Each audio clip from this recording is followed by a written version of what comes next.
Il ne faut pas se méprendre. On peut faire preuve à l'égard des Écritures d'une véritable maîtrise. Leur contenu doctrinal, de la Genèse à l'Apocalypse, peut nous être extrêmement familier. On peut prendre la défense des vérités cardinales de la foi chrétienne, mettre au service de l'Église un zèle infatigable, vouer au salut des hommes le meilleur de soi-même, et n'avoir de Dieu lui-même, malgré tout cela, qu'une connaissance bien limitée. C'est son intimité que le Seigneur nous offre. Que de fois n'est-il pas obligé de nous enlever notre travail pour que nous le découvrions lui? Notre valeur spirituelle ne se mesure en dernière analyse ni à la culture que nous possédons, ni à la documentation que nous pouvons fournir, ni à l'orthodoxie de notre doctrine, ni à la quantité de travail que nous accomplissons, ni à la somme de vérité que nous croyons avoir assimilée. C'est le degré de notre connaissance personnelle du Seigneur qui détermine notre valeur spirituelle, car c'est elle seule qui peut faire apparaître au dehors la vraie puissance de Dieu. C'est la seule chose qui demeurera quand tout le reste aura passé. Nous pouvons disparaître, mais si notre ministère est fondé sur une connaissance personnelle de Dieu, il continuera à exercer ses effets quand nous ne serons plus là. Nous pouvons, nous, faire du bien aux hommes, suivant les ressources dont nous disposons. Mais qui dira le bien que Dieu peut leur faire quand il a des intermédiaires qui vivent dans son intimité? L'état de choses qui règne actuellement au sein du peuple de Dieu a quelque chose qui nous épouvante. Presque partout, on découvre que la vie n'est plus alimentée que par des choses extérieures.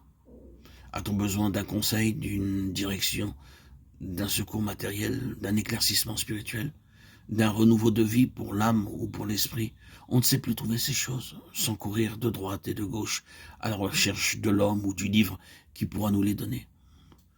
Cette intelligence spirituelle qui est le fruit d'une vie intérieure profonde et cachée est quelque chose qui se perd de plus en plus.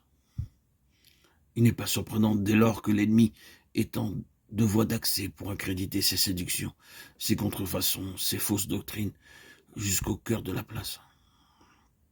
Contre de tels errements, la connaissance personnelle de notre Seigneur, cultivée sous la discipline de l'Esprit, sera toujours notre meilleure sauvegarde. Sitôt que nous nous laissons solliciter par l'extérieur, par des choses, expériences, sensations, manifestations visibles ou tangibles, témoignages plus ou moins probants, nous nous exposons à des périls sans nombre. Fausse conversion, faux baptême du Saint-Esprit, démonstrations sensibles qui paraissent convaincantes, direction à suivre auxquelles on obéit passivement, comme dans le spiritisme, peuvent fort bien n'être octroyées par Satan si nous ne sommes pas sur nos gardes.